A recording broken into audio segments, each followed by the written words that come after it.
தமிழ்குரல் நேயர்களுக்கு வணக்கம். இன்று நம்மோடு சிறப்பு விருந்தினராக அறிவியலாளர், அரசியல் விமர்சகர் திரு பொன்ராஜ் அவர்கள் இணைந்திருக்கிறார்கள். உரையாடுவோம். சார் வணக்கம். வணக்கம்ப்பா. இப்போ சட்டமன்றத்தில் பட்ஜெட் கூட்டத்தொடர் நடந்துட்டுருக்கு.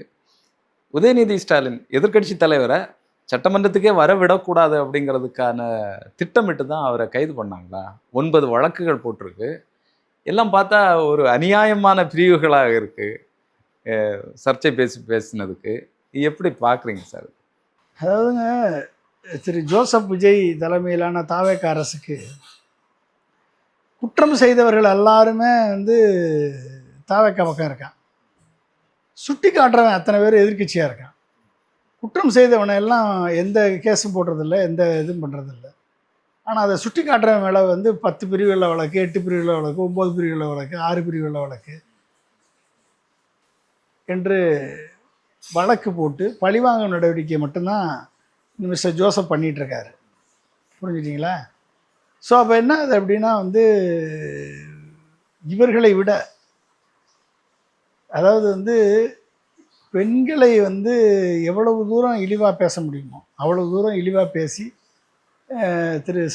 திருமதி சங்கீதாவை முதலாக தரக்குறைவாக இழிவாக பேசி வழிநடத்தியவர்கள் இந்த தாவேக கட்சியை சேர்ந்த வர்ச்சுவல் வாரியர்ஸ் தான். இவர்கள் செய்த அனைத்துமே இன்னைக்கு எம்எல்ஏக்கள் மேலே குற்றச்சாட்டு, அமைச்சர்கள் மேலே குற்றச்சாட்டு, தாவேகாவினுடைய பெண் நிர்வாகிகள் தொடர்ந்து குற்றச்சாட்டுகளை சொல்லிட்டு வராங்க. யாரு மேலே எந்த நடவடிக்கை இல்லை. குற்றச்சாட்டு சொன்ன அத்தனை நிர்வாகிகளும் நீக்கப்பட்டுறாங்க. பெண் நிர்வாகிகள் ஃபுல்லாக நீக்கம். ஆனால் குற்றம் புரிந்த ஆண் நிர்வாகிகள் அத்தனை பேருமே அமைச்சராக இருக்கான், எம்எல்ஏ இருக்கான், பதவிகளில் இருக்கான். நடவடிக்கை எதுவும் இல்லை. நடவடிக்கை எதுவும் கிடையாது. ஏன்னா இந்த மோசமான கலாச்சாரத்தை உருவாக்கி கொடுத்து வழிநடத்தி கொண்டிருக்கக்கூடிய திரு ஜோசப் அவர்களே அவரெல்லாம் இதுக்கு முன்னுதாரணம். அவர் தான் எடுத்துக்காட்டு. அப்போ அவரே அப்படி இருக்கும் பொழுது மற்றவர்கள் மேலே எப்படி நடவடிக்கை எடுப்பார்? அவர் தான் டேஷு, என்ன டேஷு அப்படின்னு சொல்லி தரக்குறைவான ஒரு வார்த்தையை யூஸ் பண்ணி பேசினவர். ஒரு முன்னாள் முதல்வரை கொளத்தூர் தொகுதியில் 5 நிமிஷம் பேசுனதுக்கே கொத்து பரோட்டா போட்டேன் என்று சொன்னவர் இன்றைய ஜோசப், மிஸ்டர் ஜோசப். கொத்து பரோட்டா போடுறதுன்னு என்னது? ஒரு பரோட்டாவை வெட்டி போடுறதா?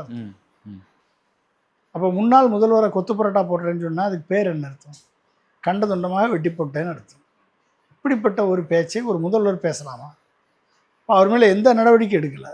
நீதிமன்றம் நீங்கள் வரம்பு மீறி பேசுகிறீங்கன்னு ஒரு முறை கூட கண்டிக்கலை முதல்வரை. ஏன்னா இதுக்கான வித்திடுபவர் அவர். வரம்பு மீறி பேசுகிறது, ஆபாசமாக பேசுவது, பெண்களை அவமதிப்பது, எல்லா வேலையும் பண்ணுறது ஃபுல்லாக தாவேக கட்சியை சேர்ந்த நபர்களை, இதில் ஈடுபடக்கூடிய நபர்களை இதுவரைக்கும் திரு ஜோசப் அவர்கள் கண்டிக்கவில்லை. ஏன்னா அவர் வழிகாட்டியாக இருக்கார். இதை நீதிமன்றமும் கண்டிக்கலை. நீதிமன்றமும் it has not taken cognizance to this issue. அப்போ நீதிமன்றம் இது வரைக்கும் கண்டிக்கலை. சுயமாகவே வழக்கு தொடரக்கூடிய நீதிமன்றம் முதல்வர் விஜய் எல்லை மீறி போகிறார், நீங்கள் உங்கள் தொண்டர்களை, உங்கள் ரசிகைகளை நீங்கள் நல்வழிப்படுத்தணும், அவதூறு பேசக்கூடாது, பெண்களை இழிவுபடுத்தக்கூடாது, பாலியல் குற்றச்சாட்டத்தில் ஈடுபடக்கூடாது என்றெல்லாம் நீங்கள் அறிவுரை கொடுக்கணும்னு இதுவரைக்கும் நீதிமன்றங்கள் இந்த ஜோசப்பை கண்டிக்கலை. அப்போ என்ன ஆகுது அப்படின்னா, இதை எதிர்த்து சுட்டி காட்டக்கூடிய எதிர்க்கட்சி தலைவரை, சுட்டி காட்டக்கூடிய என்னை போன்ற விமர்சகர்களை மேலே வழக்கு, பொய் வழக்கு, அரசியல் பழிவாங்கும் வழக்கு, இப்படி பல்வேறு வழக்குகளை போட்டு அலக்கழிச்சு இந்த மாதிரியான வேலைகளை பண்ணக்கூடிய வேலையில் அவங்க இருக்காங்க. பேசிக்கலாக என்னென்னா, உதயநிதியை பார்த்து திரு விஜய் அவர்களுக்கு சட்டமன்றத்தில் பயம் விட்டது. ஏனென்று சொன்னால் உதயநிதி ஃப்ரீயாக எந்த கேள்வியும் கேட்கக்கூடிய, எந்த கேள்விக்கும் பதில் சொல்லக்கூடிய வல்லமை பெற்றவராக இருக்கிறார். ஒரு கதாநாயகன் அந்தஸ்து பெற்ற நடிகர் அல்ல அவர். 2ஆம் கட்ட 3ஆம் கட்ட நடிகர் அவர் இருந்தவர். ஆனால் விஜய் ஒரு சூப்பர் ஹீரோ. அந்த சூப்பர் ஹீரோ என்ற அந்தஸ்து சட்டமன்றத்தில் ஜீரோவாக மாறிப்போகுது. ஜீரோவாக மாறிப்போகுது அப்படின்னா உதயநிதி இருக்கும்போது இங்கே உதறல் எடுக்குது. உதயநிதி இருக்கும்போதும் பதில் சொல்ல முடியலை. மனப்பாடம் பண்ணிட்டு பேசிட்டு வந்து ஒப்பிச்சா அதுக்கு வந்து தக்க பதிலடி கிடைக்குது. பாயிண்ட் ஆஃப் ஆர்டர் கேள்வி எழுப்பி பதில் கேட்டால் பதில் சொல்ல முடியலை. அப்போ என்ன பண்ண வேண்டியது இருக்குது? ஒன்று உதயநிதியே உள்ளே வரக்கூடாது. என்ன பண்ணலாம்? கேஸை போடு, வழக்கை போடு, அரெஸ்ட் பண்ணு, உள்ள வை. இதுக்கு தான் முயற்சி எடுத்தாங்க. அதில் தோற்று விட்டார்கள். ஒரு இலவச விளம்பரத்தை திரு உதயநிதிக்கு தமிழகம் முழுக்க அன்னைக்கு ஃபுல்லாக வந்து பயங்கரமான ஒரு விளம்பரத்தை, திமுகவே செய்ய முடியாத ஒரு விளம்பரத்தை திமுக தொண்டர்களை ஒரு ஆக்டிவேட் பண்ணி இன்றைக்கி வந்து ஒரு மிகப்பெரிய ஒரு ஒரு ஒரு பாசிட்டிவ் சைடை வந்து உதயநிதிக்கு கொடுத்துருக்கிறார் இன்றைய முதல்வராக இருக்கக்கூடிய திரு ஜோசப். நேற்று நடந்த ஒரு சம்பவம் என்ன அப்படின்னா, ஜோசப் எந்த அளவுக்கு பயந்து போயிருக்கிறார் என்பது வெளிப்படையாக தெரிகிறது. ஜோசப் வந்து உதயநிதி கேள்விகளுக்கு இனிமேல் பதில் சொல்ல மாட்டார், பதில் சொல்லக்கூடாது, நாங்கள் அமைச்சர்கள் பதில் சொல்லிக்கொள்வோம் என்று வெளிப்படையாக ஓப்பனாகவே ஐயா என்னால் பதில் சொல்ல முடியாது என்று ஒத்துக்கொள்ள வைத்த தருணமாக நேற்று அமைந்து விட்டது.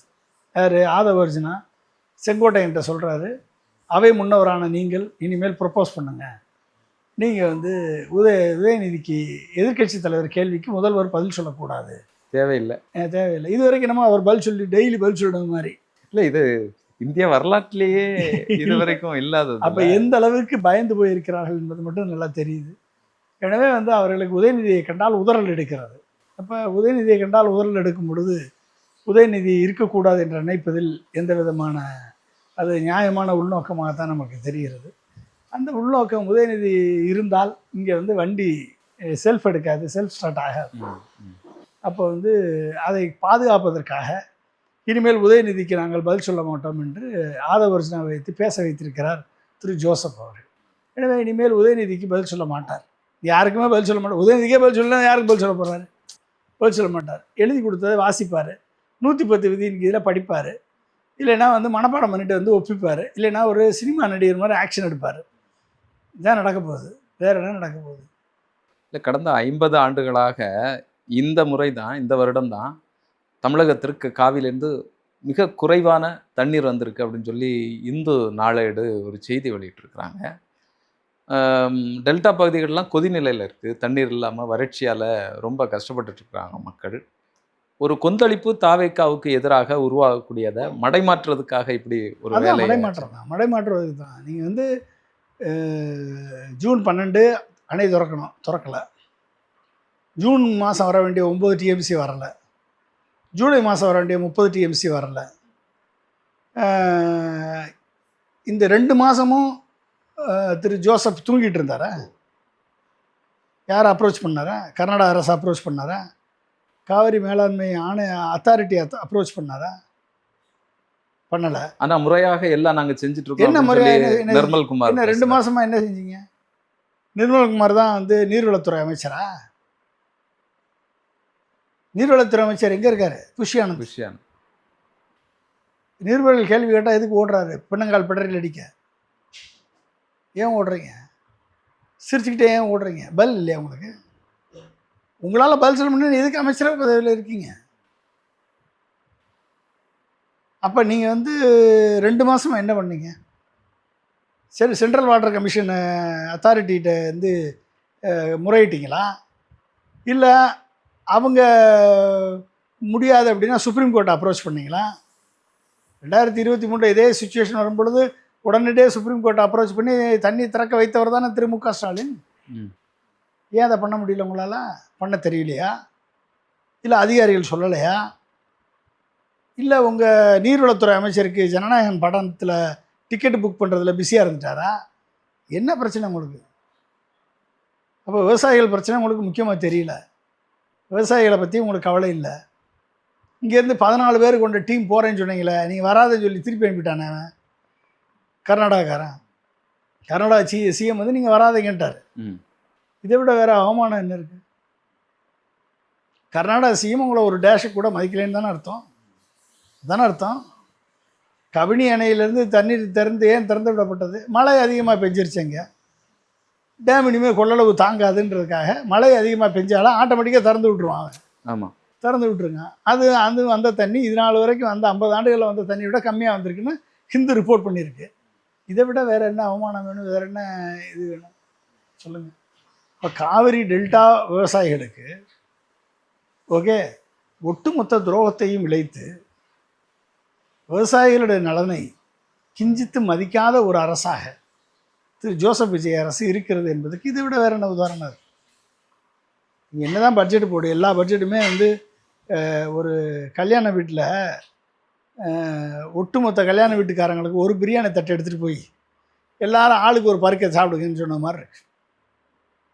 இந்த கும்பாபிஷேகத்தில் நீர் தெளிப்பாங்கல்ல, ஆமாம், யார் மேலே இருந்து கும்பாபிஷேகத்தில் வந்து பூஜாரி கும்பாபிஷேகம் முடிஞ்ச உடனே கலசத்தில் இருந்த தண்ணி எடுத்து வேப்பிலையை வச்சு எடுத்து தூக்கி எறிவார்.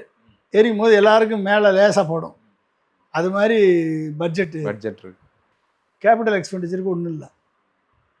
எல்லா துறையிலையும் குறைந்த ஒதுக்கீடு. ஓகே, வெற்றி ஆடுகள், வெற்றி சைக்கிள், ஆமாம், எல்லாமே வெற்றி வெற்றி வெற்றின்னு. என்னத்தை வெற்றி? நீ எல்லாத்துலேயும் தோல்வி அடைஞ்சிட்டு வெற்றி வெற்றின்னு பேர் வச்சுக்கிட்டா வெற்றி என்ன அர்த்தமா? அது இல்லை. இதுக்கு முன்னால் இருந்த ஏதாவது கட்சிகள் இந்த திட்டங்களில் தங்களுடைய கட்சி பேர் வராத மாதிரி ஏதாவது இப்படி பண்ணியிருக்காங்களா? ஆமாம், வெற்றின்னா வெற்றி கழகம் இல்லை, வெற்றி கழகத்துக்கு முன்னால், தமிழக வெற்றி கழகத்துக்கு முன்னால் தமிழகத்தில் இருந்த ஏதாவது கட்சிகள் இந்த மாதிரி கட்சி பேர் வர்ற மாதிரி யாரும் பண்ணல. இது மாதிரி ஒரு ஓப்பனாக அடுத்த கவர்மெண்ட் பண்ண சொந்தமாகவும் திட்டங்கள் கிடையாது. எல்லாமே ஓல்டு டிஎம்கே ஏடிஎம்கே பண்ண திட்டங்களுக்கு ஸ்டிக்கர் ஒட்டி அந்த ஸ்டிக்கருக்கு வெற்றின்னு பேரை வச்சு அனௌன்ஸ் பண்ணியிருக்காங்க. வேறு ஒன்றும் இங்கே இல்லை. 55,000 கோடி ரெவன்யூ டெபிசிட். ஓகே, கிட்டத்தட்ட வந்து 1 லட்சம் கோடிக்கு மேலே கடன் வாங்குறதுக்கு பிளான் போட்டிருக்காங்க. 1.25 லட்சம் கோடிக்கு கடன் வாங்குறதா 20,000 கோடி 22,000 கோடி ஆல்ரெடி கடன் வாங்கிட்டாங்க. ஓகே, இதுவே 5 வருஷத்துல 10 லட்சம் ரூபா ஆயிருமே. கடந்த ஆட்சியிலே 5 லட்சம் கோடி தானே வாங்கினாங்க. இதுவே இவங்க சொல்லக்கூடிய கணக்குலே 10 லட்சம் கோடி, 20 லட்சம் கோடி வாங்குவோம். 20 லட்சம் கோடி வாங்கினா தான் இவங்க சொன்ன திட்டத்தை நிறைவேற்ற முடியும். கடன் வாங்கினா அதுக்கு வாங்குறதுக்கு வாய்ப்பு இருக்காது, வாங்கவும் முடியாது. எஃப்ஆர்பிஎம் ஆக்ட் பெர்மிட் பண்ணாது, வாங்க முடியாது. இவங்க வந்து இப்போ இவர் சொன்ன ஸ்கீமில் 50 ஸ்கீம் சொன்னார். அதில் 10% கூட நிறைவேற்றலாம், 5 ஸ்கீம் கூட நிறைவேற்றலாம். அந்த 5 ஸ்கீமில் 10% கூட நிறைவேற்றலை. கிட்டத்தட்ட 8,70,000 கல்யாணம் நடக்குது வருஷத்துக்கு. இவர் எத்தனை பேர் கல்யாணத்துக்கு ஒரு நகை கொடுக்குறது தெரியுமா? எத்தனை பேருக்கு? 8 லட்சம் பேருக்கு 71,000 பேருக்கு கொடுக்குறாரு. ஒரு பவுன் வச்சு கொடுக்கணும். 8 லட்சம் பேருக்கு கல்யாணம் நடக்குது வருஷத்துக்கு தமிழ்நாட்டில். இவர் கொடுக்குறது எத்தனை பேருக்கு? 70,000 பேருக்கு கொடுக்குறாரு. 10%. Not even 10%. 5 லட்சம் குழந்தைகள் கவர்மெண்ட் ஹாஸ்பிட்டலில் மட்டும் பிறக்குது. இவர் 3 லட்சம் குழந்தைகளுக்கு ஒரு ஒரு பவுன் ஒரு கிராம் ரிங்கு கொடுக்குறேன். குழந்தை பிறப்பை கட்டுப்படுத்த. ஆமாம், 5 லட்சம் குழந்தை பிறக்குது கவர்மெண்ட் ஹாஸ்பிட்டல். குழந்தை பிறப்பை கட்டுப்படுத்த 3000 சொச்சம் பள்ளிகளுக்கு 100 கோடி அலாட் பண்ணியிருக்காங்க. 8 லட்சம் கூட வராது ஒரு பள்ளிக்கு. எப்படி நீ நவீனப்படுத்துவீங்க? எல்லாமே மேகர் அலோகேஷன், தின் அலோகேஷன். அதான் சொன்னேன்ல, பிரியாணி ஒரு தட்டு பிரியாணி வச்சு ஒரு கல்யாண மண்டபத்துக்கே கொடுக்குற மாதிரி. வெளிப்படையா பேசுறதுக்காக இப்படி திட்டங்களை சொல்லிட்டு இருக்காங்களா? வெளிப்படையா பேசுறதுக்கு என்ன இருக்கு அங்கே? ஒன்றுமே இல்லையே. இப்போ ஒரு இன்னெஃபிஷியன்ட்டு மின்சாரத்துறை அமைச்சராக வச்சுருக்காரு சிடிஆர் நிர்மல்குமார்னு, ஆர்எஸ்எஸ்காரர். அவர் வந்து தன் துறையை தவிர்த்து மற்றதெல்லாம் பேசிகிட்டு இருக்காரு. நீர்வளத்துறைக்கே ஆன்சர் பண்ணுறாரு. ஓகே, குலக்கல்வி திட்டத்தை ஆதரிக்கிறாரு. டாக்டர் ஏன் படிக்கிற, நீ வந்து பிளம்பராக போ, கார்பெண்டராக போன்றாரு. இவர் போயிருக்கலாம்ல பிளம்பராகவும் கார்பெண்டராகவும். இவர் இதுக்கு மினிஸ்டர் ஆனார். ஓகே, தன் துறையில் யாருக்குமே தெரியாமல் 200 யூனிட் மின்சாரம் ஃப்ரீன்னு சொல்லிவிட்டு 500 யூனிட் ஸ்லாபை வச்சு 200க்கு ஒரு 4 ரூபா 77 பைசா ஏற்றி 300 யூனிட்டுக்கு ஒரு ஸ்லாப்பு, 400 யூனிட்டுக்கு ஒரு ஸ்லாப்பு, 500 யூனிட்டுக்கு ஒரு ஸ்லாப்பு ஏற்றி இன்றைக்கி 1000 ரூபா பில்லு வந்த இடத்துல எல்லாமே 8,000 ரூபா, 9,000 ரூபா, 10,000 ரூபா பில்லு கட்ட வேண்டிய சூழலை 9 லட்சம் குடும்பத்துக்கு ஏற்படுத்தியிருக்காரு.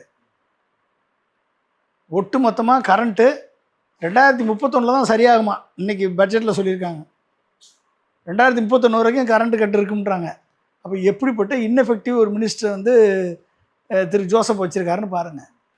இதுலேயே வந்து நவீன மின் அளவீடு கருவிகள்லாம் பொருத்த போகிறான்னு சொல்கிறாங்க. தொழிற்சாலைகளுக்கெல்லாம் தனியார் மயமாகிறதுங்கிறது ஒரு பீதியை வந்து கிளப்புறாங்க. சிபிஎம் கட்சியினுடைய கனகராஜ் தோழர் எல்லாம் கடுமையாக எதிர்த்து பேசிட்டு இருக்காரு. மின்மாற்றி எல்லாம் வந்து தனியாருக்கு கொடுக்க போகிறாங்க. ஆமாம், டிரான்ஸ்ஃபார்மர் இதெல்லாம் மின்மாற்றியை தனியார் கொடுப்பாங்க, அவங்கள மேனேஜ் பண்ண வைப்பாங்க. ஏன்னா இவங்களால மேனேஜ் பண்ண முடியாது, மேனேஜ் பண்ண தெரியாது. டாஸ்மாக தனியார் கொடுக்க போகிறாங்க, மினரலில் தனியார் கொடுக்க போகிறாங்க. சேலம் ஆமாம், தண்ணீர் கொஞ்சம் அடுத்த வருஷம் லாட்ரியும் உள்ளே கொண்டாந்துருவாங்க. வரிசையாக நடக்க போகுது. ஓட்டு போட்ட மக்கள் வந்து தமிழ்நாடை வந்து இன்னொரு தமிழ்நாட்டு மக்கள் வந்து மாற்றம் வேணும், திமுக அதிமுகட்டிருந்து மாற்றம் வேணும்னு சொல்லி ஓட்டு போட்ட மக்கள் தமிழ்நாட்டை இன்னொரு 20 ஆண்டு காலத்துக்கு பின்னோக்கி தள்ளி விட்டுருவாங்க. அவ்வளோதான். 30 ஆண்டு காலம் 40 ஆண்டு காலத்துக்கு பின்னோக்கி தள்ளி விட்டுருவாங்க, கொண்டு போய் சேர்த்துருவாங்க. நிச்சயமா தமிழ்நாட்டினுடைய நிலை இப்படி தான் போயிட்டுருக்கு. தொடர்ந்து பேசுவோம் சார். உங்களுடைய நேரத்திற்கு கருத்து. மிக்க நன்றி. தேங்க்யூ.